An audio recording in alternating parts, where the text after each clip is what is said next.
सुरपूजिते शङ्खचक्रगदाहस्ते महालक्ष्मी नमोऽस्तुते।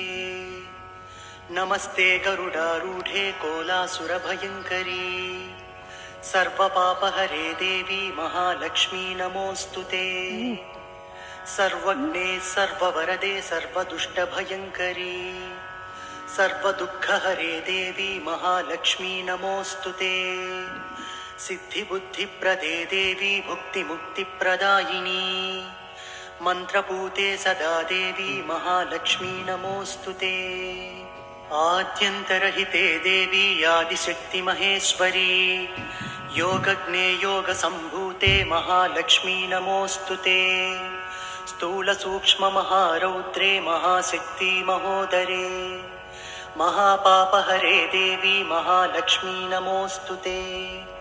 पद्मासनस्थिते देवी परब्रह्मस्वरूपिणी परमेशी जगन्मातः महालक्ष्मी नमोऽस्तुते।